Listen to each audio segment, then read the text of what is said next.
성경 봉독하시겠습니다. 이사야서 61장 1절 말씀입니다. 봉독하겠습니다. 주 여호와의 영이 내게 내리셨으니 이는 여호와께서 내게 기름을 부으사 가난한 자에게 아름다운 소식을 전하게 하려 하심이라. 나를 보내사 마음이 상한 자를 고치며 포로된 자에게 자유를, 갇힌 자에게 노임을 선포하며. 아멘. 오늘 제목은 조금 들으시면 황당하다고 생각하실 수도 있습니다. 오늘 말씀의 제목은 나의 뚫어뻥 되시는 하나님이라는 제목으로 말씀을 전하려고 합니다. 뚫어뻥이 뭡니까? 막힌 변기를 뚫어주고요. 또 우리의 변기가 막히면은 뚫어야만 사용할 수가 있습니다. 또 우리의 위장이 막혀 있으면 체하게 되고, 그러다 보면은 수도 없이 손을 딴다든지 약을 먹는다든지 치료를 해야 되겠죠. 그런데 내 영이 막혀 있다면 그것은 과연 어떻게 해야 될까요? 저는요, 지난날에 저를 돌이켜 봤을 때 수도 없이, 여러분들은 안 그러신지 모르겠는데, 잡혔다가 찬송하고 기도해서 좀 놓였다가 또다시 잡혔다가 놓였다가, 한 가지에 잡혔다가 어떤 때는 여러 가지에 잡혔다가 또 겨우 기도하고 찬송해서 좀 놓였다가, 그러기를 오르락 내리락 오르락 내리락 얼마나 많이 반복을 했는지 모릅니다. 그러던 어느 날 제가 그때는 또 미움에 잡혀 있었던 것 같아요. 누구 미운 사람이 있었어요. 그랬는데 어느 날 사실은 그때는 아빠가 계셨던 시절이었어요. 어느 날은 제가 아빠가 미웠던 것 같아요. 부모님은 참으로 나에게 귀하신 분이고, 나를 이 오늘날에 내가 있을 수 있도록 도와주셨고 키워주셨고, 참으로 은혜를 갚을래야 다 갚을 수 없는 내게 되게 중요하신 분들이지만은, 그런데 나를 야단치실 때 나의 자존심을 확 긁는 말로 막 야단을 치시니까 그거에 삐져 있었던 것 같아요. 아빠한테. 제가 뭐 이렇게 좀 둔하고 느리고 이러니까 부모님의 원대로 내가 잘 안 바뀌고 잘 안 되니까 얼마나 지금 생각해 보면 얼마나 답답하면은 그랬을까 생각하지만은, 그때는 꼭 그렇게만 받아들이지는 않았던 것 같아요. 그래가지고 아빠는 어떻게 딸한테 저렇게 야단을 쳐도 말을 저렇게 할 수가 있을까 이러면서, 어디서 저런 게 태어나서 등등 막 이런 식의 말로 나를 막 야단을 그렇게 쳐가지고 제가 아빠한테 시험이 많이 들은 적이 있었어요. 그래가지고 어느 날 저희 이제 작은 아버지께서 이제 명절이나 이럴 때 모이면은 우리 작은 아빠가, 어른들은 말을 도대체가 들어먹지를 않으니까 조카인 저나 애들을 데리고 영적인 얘기를 많이 해줬던 것 같아요. 그래가지고 저한테 어느 날 그러시는 거예요. 너 미운 사람 있냐? 갑자기 딱 찌르는 거예요. 그래가지고 미운 사람? 나 지금 미운 사람이 있는데? 지금 생각해보면은 미운 사람이 있다는 것이 그게 지금 잡혀 있는 거잖아요. 미운 마음에 내 마음이 딱 잡혀 있어요. 근데 그거는 내 힘으로 해결이 잘 안 돼요. 시간의 힘으로, 아니면은 뭐 다른 어디 놀러를 간다든지 다른 걸로 잠깐 잊어버릴 수는 있는지 몰라도, 정말 성령의 예수 그리스도의 그 보혈의 능력으로 그 죄의 사슬이 풀리는 것은 하나님의 은혜가 아니면은 쉽게 될 수가 없는 부분이잖아요. 그런데 작은 아버지가 갑자기 그때 아마 성령님이 터치를 하신 것 같아. 너 미운 사람 있냐? 그래가지고 생각해 보니까 있는 것 같아요. 누가 밉냐? 참 이거 말하기 좀 그런데 오늘따라는 요즘에는 아빠가 미워요. 그래 버렸어요. 제가. 우리 아빠가 엄마 속도 많이 썩였고요, 바람도 폈고요. 그런 아빠가 상처였던 것 같아요. 바람도 여러 여자하고 폈던 것 같아요. 그래가지고 걸려가지고 부부싸움도 대판하고 엄마하고 막, 그런 데다가 또 나한테 야단을 칠 때 좀 빨리빨리 좀 해라 그러면 좋은데, 어디서 저런 게 태어나가지고 내 씨에서 저렇게 둔에 빠진 인간이 태어났다고 이렇게 야단을 치셔가지고 제가 참 상처를 많이 받았던 것 같아요. 그래서 이러이러 해가지고요, 아빠가 미워요. 글쎄 삼촌, 내 마음이 잘 치료가 안 돼요.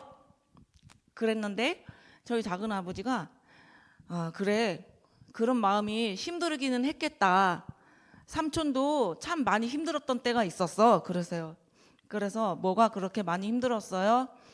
삼촌도 사역을 하면서 힘든 일이 많았지만 하나님께 순종하면서 갈 때 삼촌에게는 딸이 셋이 있었는데 큰 딸을 데려가셨어요, 하나님이. 그래가지고 삼촌이 하나님이 큰 딸을 이렇게 이제 천국에 가게 했는데 그때 삼촌이 많이 울었는데 내 마음에 고통, 미움 이런 것들을 가지고 있는 걸 하나님이 안 기뻐하시더라고. 그런데 그렇게 힘든 마음이 많이 있었는데 그때 기도를 더 많이 하고 그러다 보니까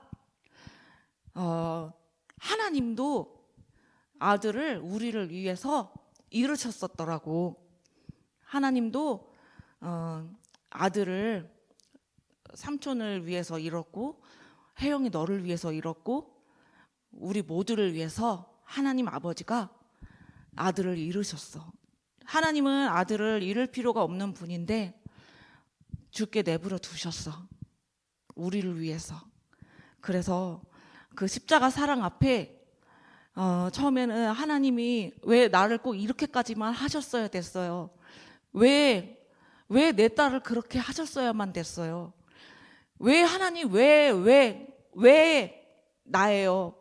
왜요? 왜? 이런 질문을 성도들 앞에서는 창피해서 못하고 하나님과 독대하며 그렇게 많이 울었는데 하나님은 나보다 더 하셨더라고.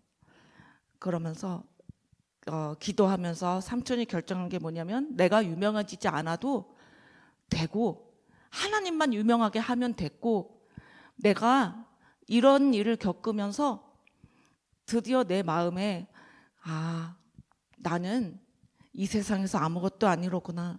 나는 모든 것을 잃은 게 아니로구나.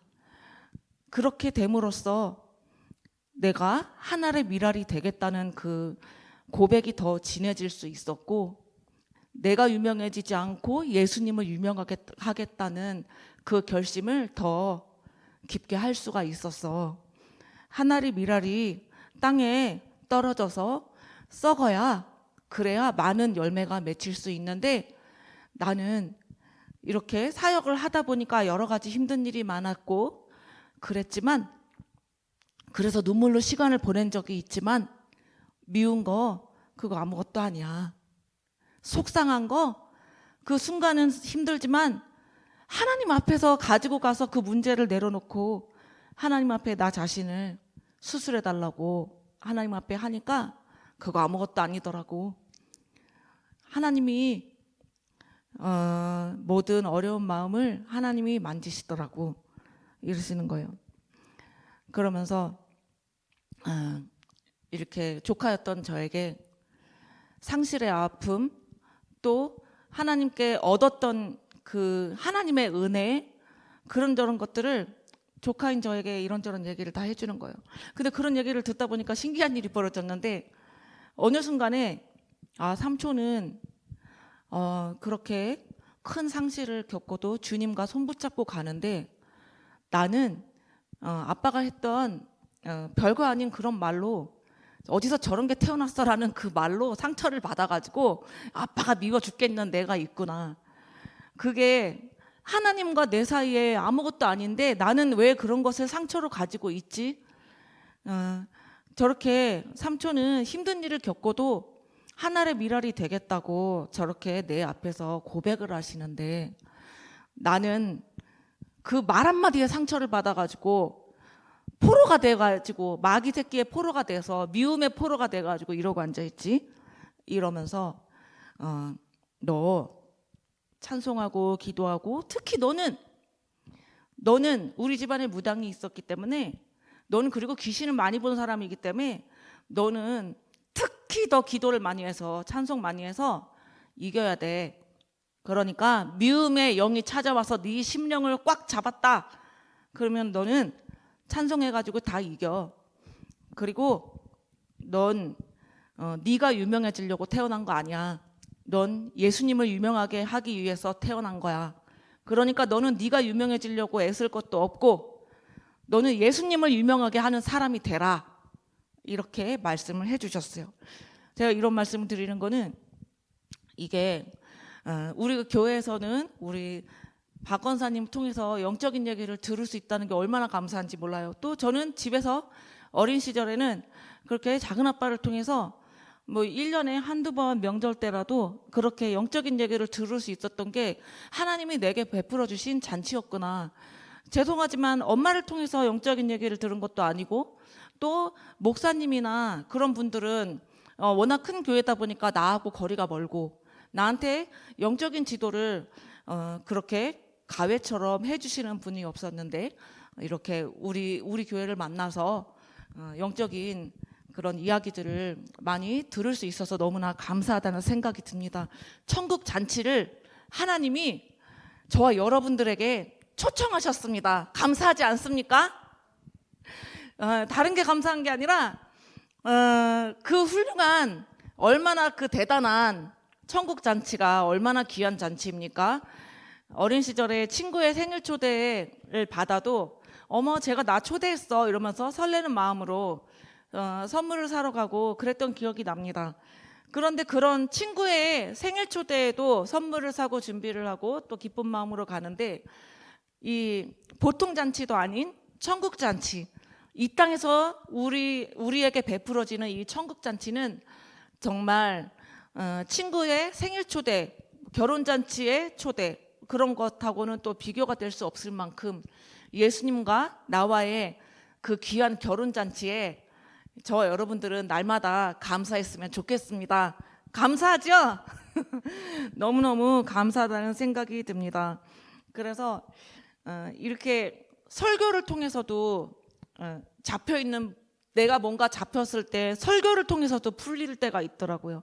그거는 왜 그런가 생각해 봤는데, 그 설교자가 그 한 편의 설교를 놓고 기도를 많이 하고 준비하고 나온 거라고 생각이 됩니다. 또한 그리고 또 설교를 듣는 자 역시도 하나님 나에게 저 설교자를 통해서 말씀을 들려주시옵소서 이렇게 준비 기도를 하고 나오게 되면은 항상 저에게 맞춤 메시지를 주시더라고요. 그것이 얼마나 감사한지 모르겠습니다. 또한 저는 너무나 자존감이 낮은 사람이었습니다. 그래서 하나님은 내 얼굴을 아무렇게나 눌러놨어 등등, 내 몸은 이렇게 허리도 없어 등등 여러 가지로 나에 대해서 막 비하하고 그렇게 한 적이 많았습니다. 그런데 저에게도 하나님이 말씀으로 정체성을 주신 게 뭐냐면, 저는 여러분도 마찬가지입니다.